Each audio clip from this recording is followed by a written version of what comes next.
अध्याय 21 अनुग्रह करणम. विनायक ठाकूर, अनंतराव पाटणकर व पंढरपूरचे वकील यांच्यावर अनुग्रह करणे. श्री गणेशाला नमस्कार असो, श्री सरस्वती देवीला नमस्कार असो, श्री गुरु महाराजांना नमस्कार असो, श्री कुलदेवतेला नमस्कार असो, श्री सीता व श्री रामचंद्र यांना नमस्कार असो, श्री सद्गुरु साईनाथांना नमस्कार असो. मागील अध्यायाच्या शेवटी सांगितल्याप्रमाणे विनायक हरिश्चंद्र ठाकूर यांना महापुरुषाचे म्हणजे श्री साईनाथांचे दर्शन कसे घडले ते आता एकाग्र मन करून ऐका. वक्त्याचे बोल कानावर पडल्यावर श्रोता जर आनंदाने डोलू लागला नाही आणि त्याच्या अंगावरचे रोमांच हलू लागले नाहीत तर ते बोल वायाच गेले समजावे. जे ऐकून श्रोते त्यात रंगून गेले नाहीत, त्यांचा गळा मनोविकाराच्या उत्कट अवस्थेमुळे भरून आला नाही आणि डोळ्यातून आनंदाचे अश्रू वाहू लागले नाहीत, तर ते कथेचे सांगणे व्यर्थच गेले म्हणावे. बाबांचे बोल मनाला आनंद देणारे असत. उपदेश करण्याची त्यांची तऱ्हा अलौकिक होती. प्रत्येक वेळी त्यांचे कृत्य नवे व आश्चर्यकारक असे. त्यांच्या चरणी माझा नमस्कार असो. आपले नशीब उदयाला आल्याशिवाय साधू संतांची गाठ पडत नसते.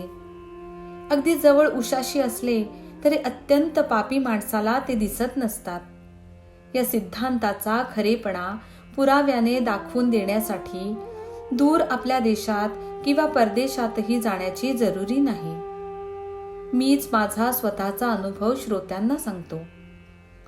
वांद्रे शहरात पीर मौलाना नावाचे एक प्रसिद्ध सिद्ध पुरुष होते. हिंदू, पारशी वगैरे इतर धर्मांचे शहाणे व विद्वान लोकही त्यांचे पवित्र दर्शन घेत असत. मी त्या शहराचा न्यायाधीश होतो.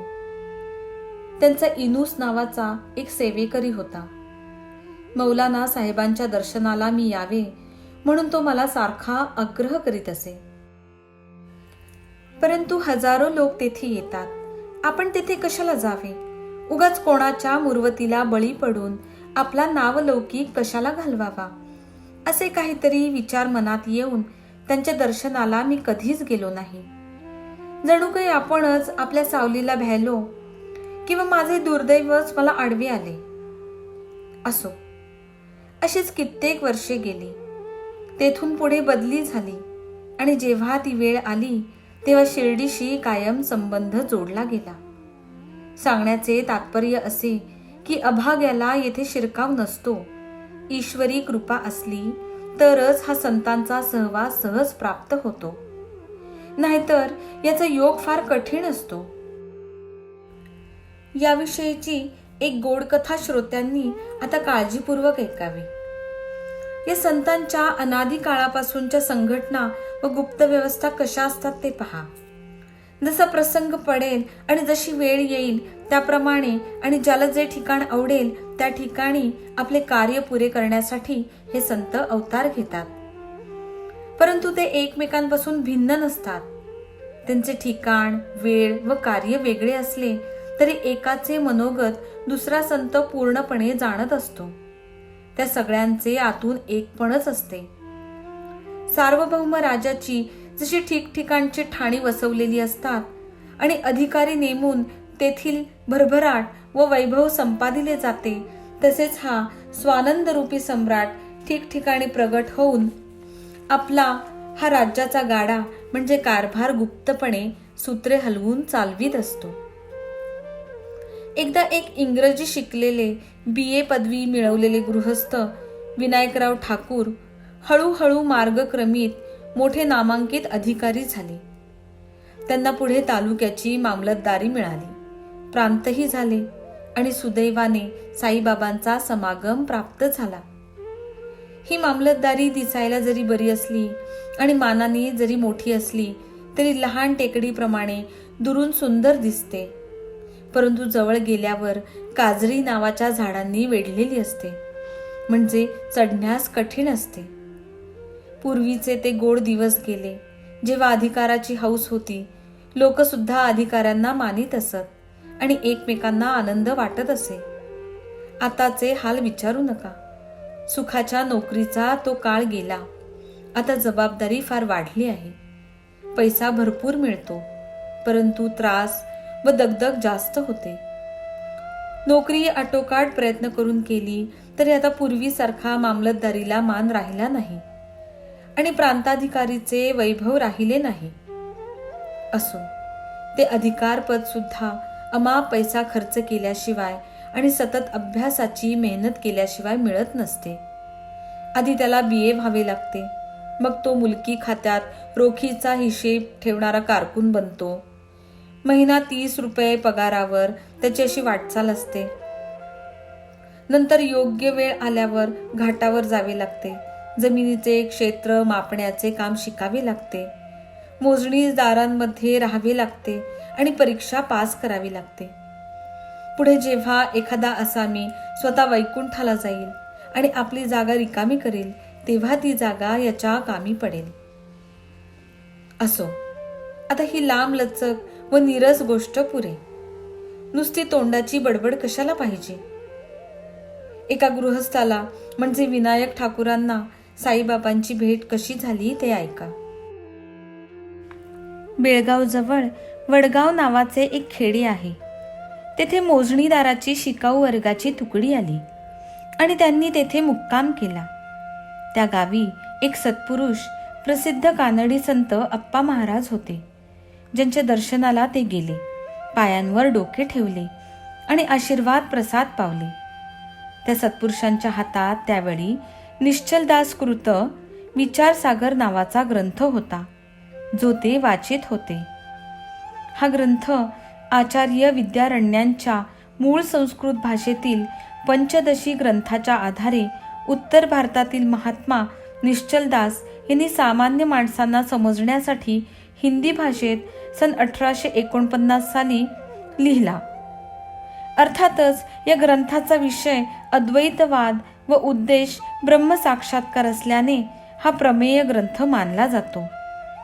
या ग्रंथाची मराठी, गुजराती, बंगाली व इंग्रजी भाषांतरे झालेली आहेत. यावरून याची लोकप्रियता व लोकोपयोगिता सिद्ध होते. पुढे काही वेळ गेल्यावर येतो म्हणून निघू लागत असताना ते साधू प्रसन्न होऊन त्या गृहस्थांना काय म्हणाले ते ऐका. बरे, आता आपण यावे, या ग्रंथाचे अवलोकन करावे, म्हणजे तुमचे मनोरथ पूर्ण होतील, हे लक्षात ठेवा. तुम्ही आपल्या नोकरीनिमित्त उत्तर दिशेला जाल, तेव्हा वाटेत मोठ्या दैवयोगाने एका महापुरुषाचे दर्शन होईल आणि ते पुढचा मार्ग तुम्हाला दाखवतील. तेच तुम्हाला उपदेश करून आपली शिकवण तुमच्या मनात ठसवतील आणि तुमच्या मनाला शांती देतील. त्या गृहस्थांचे तेथील कार्य संपले आणि त्यांची पुणे जिल्ह्यात जुन्नर येथे बदली झाली आणि नाणेघाट चढून जाण्याचे संकट उद्भवले. या घाटावरचा मार्ग फार अवघड होता. रेड्यावर स्वार होऊन तो पार करावा लागे, म्हणून जवळचाच एक रेडा वाहन म्हणून बसायला आणला. पुढे मोठे अधिकारी होतील, घोडे, गाड्या, मोटारी मिळतील, परंतु आज रेड्याची हाजरी घेऊन वेळ साजरी केली पाहिजे. घाट पायी चढणे अशक्य आणि रेड्याशिवाय दुसरी सोय नाही, असा हा नाणेघाटातल्या वाहनाचा तऱ्हेवाईकपणा होता. म्हणून त्यांनी विचार केला, खोगीर चढवून रेडा तयार करविला आणि मोठ्या कष्टाने त्यावर स्वार झाले. स्वार तर झाले खरे, परंतु ते रेड्यासारखे विलक्षण वाहन होते, त्यामुळे झोके हिसके खाऊन त्यांच्या पाठीत लचक भरली. असो, पुढे हा प्रवास संपला व जुन्नरची कामगिरी समाधानपूर्वक झाली आणि तेथून मुक्काम हल्ला. ठाणे जिल्ह्यात कल्याण येथे बदली झाली. तेथे नानासाहेब चांदोरकरांची गाठ पडली आणि साईनाथांची कीर्ती ऐकून त्यांचे दर्शन घेण्याची बुद्धी झाली. दुसऱ्याच दिवशी संधी आली आणि चांदोरकर तयार होऊन म्हणाले, चला माझ्याबरोबर, आपण शिर्डीची वारी करूया. दोघेही बाबांचे दर्शन घेऊया, त्यांना नमस्कार करूया व 1-2 दिवस राहून कल्याणला परतूया. परंतु त्याच दिवशी ठाणे शहरात दिवाणीच्या कोर्टात एका खटल्याची सुनावणी निश्चित केलेली होती, म्हणून त्यांनी ती सोबत सोडून दिली. नानासाहेबांनी खूप आग्रह केला, चला हो, बाबा समर्थ आहेत, तुमची दर्शनाची इच्छा ते पुरवतील. त्या मुकदम्याचे काय एवढे महत्व घेऊन बसलात? परंतु त्यांना ते कसे पटावे? मुकदम्याची तारीख चुकवायला त्यांना भीती वाटली. नशिबाने कपाळावर लिहिलेले हेलपाटे कसे चुकतील? मनात दर्शनाची इच्छा धरल्यावर सर्व विघ्ने बाजूला सरल्याची पूर्वीची स्वतःची प्रत्यंतरे नानासाहेबांनी त्यांना सांगितली. परंतु ठाकूरांच्या मनाची खात्री पटेना. आपला स्वभावच तसा, त्याला ते तरी काय करणार? त्यांनी ठरवले की आधी दाव्याचा निकाल लावावा आणि मनाची अस्वस्थता घालवावी. असो, मग ते विनायकराव ठाकूर ठाण्याला दाव्यासाठी गेले आणि चांदोरकर शिर्डीला निघाले व दर्शन घेऊन परत आले. तिकडे ठाण्याला गंमतच झाली पहा. ठाकूर वेळेवर कोर्टात हजर राहिले, परंतु दाव्याचे काम पुढे ढकलले गेले आणि चांदोरकरही हातचे गेले. ठाकूर फार खजील झाले आणि म्हणू लागले, चांदोरकरांच्या सांगण्यावर विश्वास ठेवला असता तर बरे झाले असते.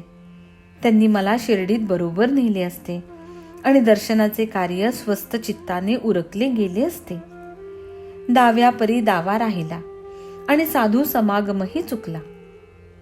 मग ठाकूरांनी ताबडतोब शिर्डीला जाण्याचा बेत केला. वेळेवर शिर्डीला गेलो तर कदाचित नानासाहेबांची भेट होईल आणि ते मला साईबाबांच्या पायी घालतील आणि मनाला आनंद होईल. शिर्डीत माझ्या ओळखीचे कोणी नाही, तेथे सर्व बाजूंनी मी नवखा आहे. नानासाहेब भेटले तर फारच चांगले होईल, परंतु तसला योग घडणे फार कठीण. असा मनात विचार करीत ठाकूर आगगाडीत बसले आणि दुसऱ्या दिवशी शिर्डीत पोहोचले. नानासाहेब अर्थात तेथे नव्हते. ठाकूर ज्या दिवशी शिर्डीत यायला निघाले त्याच दिवशी नानासाहेब शिर्डीतून परत जायला निघाले होते. ठाकूरांचा फार विरस झाला आणि मनात ते फार निराश झाले. इतक्यात त्यांचे दुसरे एक भले मित्र त्यांना भेटले आणि त्यांनी साईबाबांचे दर्शन करवून त्यांच्या मनाची हौस पुरविली. बाबांचे दर्शन घेतल्याबरोबर ठाकूरांचे त्यांच्या चरणी मन जडले आणि त्यांनी बाबांना साष्टांग नमस्कार घातला. त्यांच्या शरीरावर रोमांच उभे राहिले आणि डोळ्यातून प्रेमाश्रू वाहू लागले. क्षणभर असे ते उभे असताना भूत भविष्य व वर्तमान सर्व जाणणारे बाबा तोंडावर हास्य आणून त्यांना काय म्हणाले ते लक्ष देऊन ऐका. कानडी अप्पांच्या सांगण्यासारखे किंवा रेड्यावर बसून घाट चढण्यासारखे येथले चालणे सोपे नाही. येथल्या मार्गात अंग झिजवल्याशिवाय दुसरा उपाय नाही. खुणेची ही अक्षरे कानी पडताच ठाकूरांचे अंतःकरण आणखीनच गहिवरले आणि पूर्वीच्या सत्पुरुषांचे वचन खरे ठरल्याचा त्यांना अनुभव आला. मग दोन्ही हात जोडून त्यांनी साईबाबांच्या चरणी मस्तक ठेवले आणि म्हणाले, साईनाथा कृपा करा आणि मला अनाथाला पदरात घ्या. आपणच माझे महापुरुष आहात. निश्चलदासकृत ग्रंथाचा उपदेश मला संपूर्णपणे कळला आणि ज्यापेक्षा अधिक वरचढ काही नाही अशा सुखाचा अनुभव आला. कुठे वडगाव आणि कुठे शिर्डी, काय ही सत्पुरुषाची व महापुरुषाची जोडी. किती त्यांची थोडक्या शब्दांची स्पष्ट भाषा आणि उपदेशाचे केवढे चातुर्य. एक म्हणतात, ग्रंथ वाचा, पुढे महापुरुषाची भेट होईल आणि मग ते पुढील कर्तव्याचा खरा उपदेश करतील. दैवयोगाने तेही भेटले. तेच ते हे खुणांनी पटविले. एकाच्या सांगण्याप्रमाणे ग्रंथ वाचला, पण दुसऱ्याच्या सांगण्याप्रमाणे आचरण केले पाहिजे. साईनाथ त्यांना म्हणाले, अप्पांनी सांगितले ते अगदी बरोबर आहे, परंतु ते जेव्हा आचरणात येईल तेव्हाच तुमचे मनोरथ पूर्ण होतील. निश्चलदासकृत विचार सागर विषयीचा भक्तांच्या कल्याणासाठी उच्चार झाला. काही दिवसांनंतर ग्रंथाचे पारायण झाल्यावर शिर्डीत त्यातील आचरण समजावून सांगितले. आधी ग्रंथ ऐकावा, मग त्याचे मनन करावे. ग्रंथाचे पारायण किंवा आवर्तन केले म्हणजे त्याचे सारखे चिंतन होत राहते. नुसते वाचले म्हणजे संपले नव्हे, तर ते कृतीत उतरले पाहिजे. नाहीतर पालथ्या घड्यावर पाणी ओतल्यासारखे ते सर्व होईल. जोपर्यंत अनुभवपूर्वक ज्ञान हातात येत नाही तोपर्यंत ग्रंथाचे वाचणे व्यर्थ असते आणि स्वतः ब्रह्मज्ञान प्राप्त झालेल्या गुरुच्या कृपेशिवाय पुस्तकी ज्ञान निष्फळ असते. या विषयीची एक लहानशी कथा जी भक्तीची खरी योग्यता व पुरुषार्थाची आवश्यकता दाखवील ती श्रोत्यांनी आपल्या हितासाठी ऐकावी.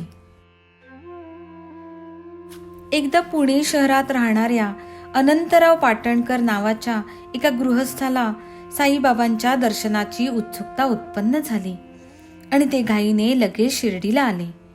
त्यांनी सगळा वेदांत ऐकला होता आणि मूळ संस्कृत भाषेतील उपनिषदे टीकेसह वाचली होती. तरी सुद्धा त्यांचे मन सदा चंचल असे आणि त्यांची तळमळ राहत नव्हती. साई समर्थांचे दर्शन घेतल्यावर पाटणकरांच्या डोळ्यांना समाधान वाटले. त्यांनी बाबांच्या पायांना नमस्कार केला आणि यथाविधी पूजन केले. मग हात जोडून बाबांच्या जवळ बसून अनंतरावांनी भक्तिपूर्वक अत्यंत दीनपणे प्रश्न केला. अनेक ग्रंथ पाहिले, वेद वेदांग व उपनिषदे यांचा अभ्यास केला, चांगली शास्त्रे व पुराणे ऐकली, तरी मन खिन्न कसे. वाचले ते व्यर्थ गेले असे आता वाटू लागले आहे. माझ्यापेक्षा अनपढ भावार्थी भोळे भक्त बरे असे मला वाटते. जोवर मन अस्वस्थ राहते तोवर ग्रंथाचे वाचणे व्यर्थ, शास्त्रांचा खोल अभ्यास व्यर्थ आणि सगळी पुस्तकी ज्ञानही व्यर्थच. ज्यामुळे चित्ताला शांती लाभत नाही ते फुकटचे शास्त्रांचे नैपुण्य कशाला हवे, वेदातील महावाक्यांचा जप कशाला हवा आणि ब्रह्मज्ञान कोठून मिळणार. कर्णोपकरणी वार्ता ऐकली की साईबाबा नुसत्या दर्शनाने मनाच्या चिंता घालवितात आणि थट्टा मस्करीने गोष्टी सांगून सहज सन्मार्गाला लावतात. म्हणून हे तपोराशी महाराज, मी आपल्या पायांपाशी आलो आहे. माझ्या मनाला स्थैर्य लाभेल असा आशीर्वाद द्या. त्यावर साई महाराजांनी एक विनोदपूर्वक आख्यायिका सांगितली, जे ऐकून अनंतरावांना समाधान झाले आणि त्यांना आपले ज्ञान सफल झाल्याचा अनुभव आला. ती थोड्या शब्दांची परंतु मोठे तात्पर्य असलेली कथा मी आता सांगतो. श्रोत्यांनी ऐकण्यासाठी तयार व्हावे. ती कथा विनोदी असली तरी बोध घेण्यासारखी आहे, म्हणून तिचा कोणी अनादर करू नये. बाबा अनंतरावांना म्हणाले, एकदा एक सौदागर आला. तेव्हा समोर एका घोड्याने 9 लेंड्या टाकल्या. त्या जमिनीवर पडताच आपले काम करण्याला नेहमी तत्पर असलेल्या सौदागराने आपला उपरण्याचा पदर पसरून त्या सर्व घट्ट बांधून घेतल्या आणि त्याच्या मनाला एकाग्रता लाभली. साईनाथ हे काय बोलले, त्याचा मतलब काय असावा, सौदागराने त्या लेंड्या कशासाठी गोळा केल्या याचा काहीही अर्थ कळत नाही. असा विचार करीत करीत अनंतराव मशिदीतून परत आले. त्यांनी ते संभाषण दादा केळकरांना सविस्तरपणे सांगितले आणि म्हणाले, तो सौदागर कोण, लेंड्यांचे प्रयोजन काय, नवाचेच काय महत्व, मला हे उलगडून सांगा. हे काय गूढ आहे दादा, मला ते समजत नाही. बाबांच्या मनातले कळेल असे मला स्पष्ट सांगा. दादा म्हणाले, मलाही ते कळत नाही. बाबांचे बोलणे असेच गूढ असते, परंतु त्यांच्याच प्रेरणेच्या बळाने मला जे समजते ते मी सांगतो. ईश्वराची कृपा हेच ते घोडे आणि त्या 9 लेंड्या म्हणजे ती 9 प्रकारची भक्ती होय. भक्तीशिवाय एकट्या ज्ञानाने परमेश्वर भेटत नसतो. श्रवण, कीर्तन, विष्णूचे म्हणजे ईश्वराचे नामस्मरण, चरण सेवन, अर्चन म्हणजे उपचार व विधीपूर्वक पूजन, वंदन म्हणजे नमस्कार करणे, दास्य म्हणजे सेवकाप्रमाणे चाकरी करणे, सख्य म्हणजे देवाशी मैत्री भावाने वागणे आणि आत्मनिवेदन म्हणजे ईश्वराला सर्वस्वी शरण जाणे. अशा प्रकारची ही नवविधा भक्ती आहे. पहा, श्रीमद भागवत पुराण स्कंद 7 अध्याय 5 श्लोक 23. श्रवणं कीर्तनं विष्णुस् स्मरणं पादसेवनम् अर्चनं वदनं दास्यौ सख्यम आत्मनिवेदनम. ही भक्ती अनुक्रमे परीक्षित, शुक, प्रल्हाद, लक्ष्मी, पृथुराजा, अक्रूर, हनुमंत, अर्जुन व राजा बळी यांनी केली होती. ती तू जाणून घे. अंतःकरणात पूर्ण विश्वास ठेवून यातील एक जरी घडली तरी भावाचा भुकेला श्रीहरी भक्ताच्या घरीच प्रगट होईल. जप, तप, व्रत, योग साधन, वेदांचा व उपनिषदांचा अभ्यास व आत्मज्ञानाचे उदंड निरूपण हे सर्व भक्तीशिवाय फुकटचे श्रम आहेत. वेदशास्त्रांची पारंगतता नको, ज्ञानी म्हणून जगभर कीर्ती नको, कोरड्या भक्तीची आवड नको, प्रेमळ भक्ती पाहिजे. आपण स्वतःला सौदागर म्हणजे फायदा तोटा नीट पाहून व्यवहार करणारा व्यापारी समजा. सौद्याचा म्हणजे व्यवहारात जिथे आपला फायदा दिसेल ती गोष्ट लगेच, मग ती घोड्याच्या लेंड्यांसारखी घाणेरडी असली तरी खोटा अभिमान टाकून हस्तगत केली पाहिजे. हा गर्भितार्थ समजून घ्या. श्रवण वगैरे 9 प्रकारच्या भक्तींची ध्वजा फडकली की ज्ञानाच्या राजाला म्हणजे परमेश्वराला आनंद वाटत असतो. घोड्याने 9 लेंड्या घातल्या आणि सौदागर आतुरतेने त्या घ्यायला धावला. अशाच आतुरतेने धावून परमेश्वराकडे नवविधा भक्तिभाव धरला तरच मनाला शांती मिळेल. त्यामुळेच मनाला स्थिरता येईल, सर्वांसाठी सद्भाव उपजेल आणि गंभीरता वाढेल. तसे नाही केले तर मनाची चंचलता चालू राहणे अनिवार्यच आहे.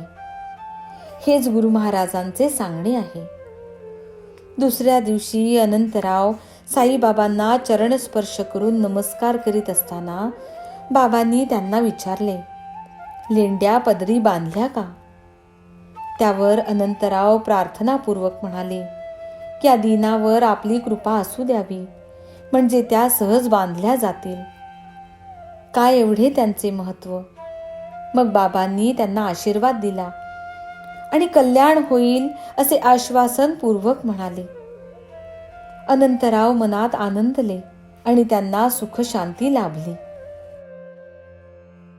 आता एक लहानशी कथा श्रोत्यांनी लक्ष देऊन ऐकावी, म्हणजे त्यांना साईबाबांच्या अंतर्ज्ञानितेची आणि सन्मार्ग प्रवर्तकतेची कल्पना येईल. एकदा एक वकील आले आणि येता क्षणीच मशिदीत जाऊन त्यांनी बाबांचे दर्शन घेतले. त्यांचे चरणस्पर्श करून नमस्कार केला. मग बरोबर आणलेली दक्षिणा दिली आणि बाजूला जाऊन बसले. इतक्यात त्या क्षणी चाललेले साईबाबांचे संभाषण ऐकण्याची त्यांना उत्सुकता झाली. तेव्हा त्यांच्याकडे तोंड फिरवून त्यांना उद्देशून बाबा काही बोलले. ते वकिलांच्या मनाला फार झोंबले आणि त्यांना पश्चाताप झाला. लोक तरी किती लबाड असतात, पाया पडतात, दक्षिणाही देतात आणि वरून मनातून शिव्याही देतात. काय आश्चर्य सांगावे. बाबांचे हे वाक्य ऐकून वकील काही बोलले नाहीत. ते आपल्या मनात खूप समजले. बाबांचे बोल बरोबर आहेत हे त्यांना पटले आणि त्यांचे तात्पर्य त्यांच्या मनात ठसले. पुढे जेव्हा ते वाड्यात गेले तेव्हा ते दीक्षितांना म्हणाले, बाबा जे कोणाला झोंबतील असे बोलले ते सर्व योग्यच होते. आल्याबरोबरच माझ्यावर जो ताशेरा झाडला तो केवळ मला इशारा होता की कोणाच्याही थट्टेला किंवा निंदेला अंतःकरणात थारा देऊ नये. आमचे मुन्सफ शरीर प्रकृती अस्वस्थ झाल्याने फार त्रासून गेले होते आणि आपली प्रकृती सुधारण्यासाठी रजेवर येथे शिर्डीला बाबांजवळ राहिले होते. वकिलांच्या खोलीत त्यांच्याबद्दल गोष्टी निघाल्या आणि कोणाचा कोणत्याही प्रकारे संबंध नसताना चर्चा चालली. औषध पाण्याशिवाय साईबाबांच्या नादी लागून देहाच्या रोगाची संकटे कधी टळतील का? मुन्सफीचे पद लाभलेल्यांना असले वागणे शोभते का?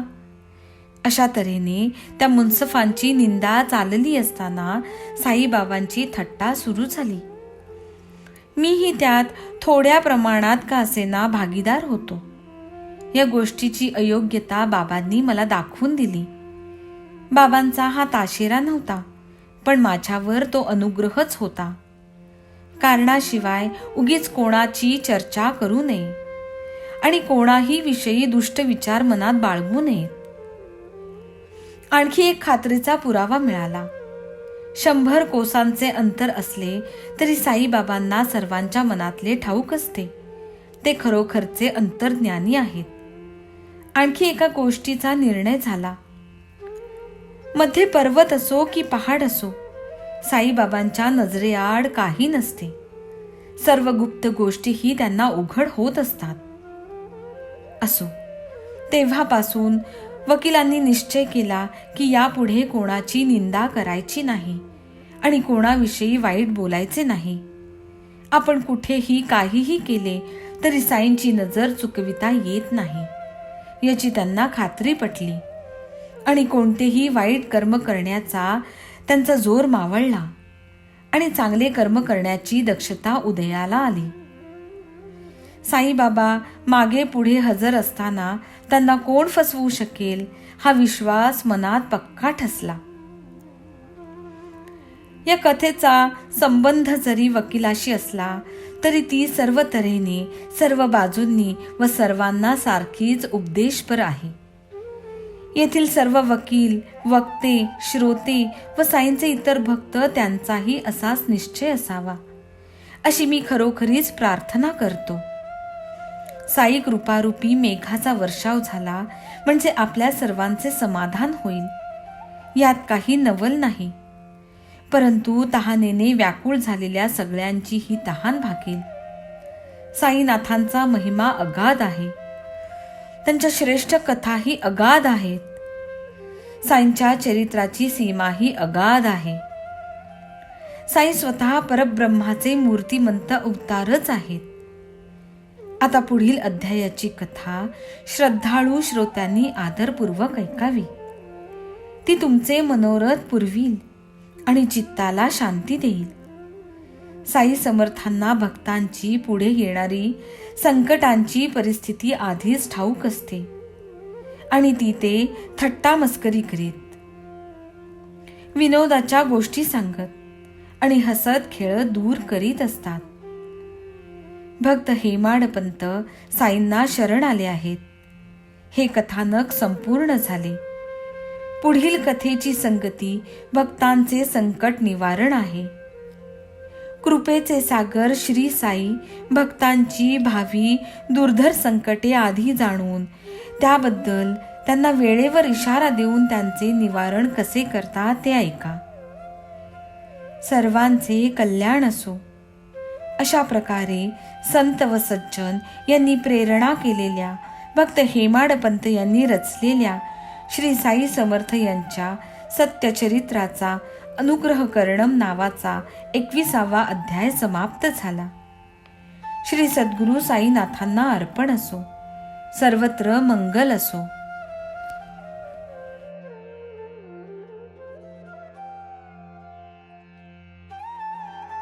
शिर्डी सजाचे लागतील पाय, टळती अपाय सर्व त्याचे. माझ्या समाधीची पायरी चढेल, दुःख हे हरेल सर्व त्याचे. जरी हे शरीर गेलो मी टाकून, तरी मी धावेन भक्तांसाठी. नवसास माझी पावेल समाधी, धरा दृढ बुद्धी माझ्या ठाई. नित्य मी जिवंत जाणा हेची सत्य, नित्य घ्या प्रचित अनुभवे.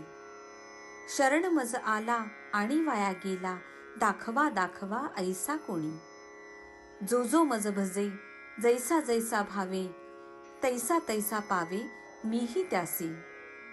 तुमचा मी भार वाहीन सर्वथा, नव्हे हे अन्यथा वचन माझे.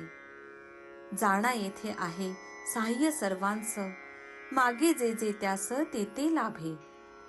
माझा जो जाहला काया वाचा मनी, तयाचा मी ऋणी सर्व काळ. साई म्हणे तोची झाला धन्य, झाला जो अनन्य माझ्या पायी.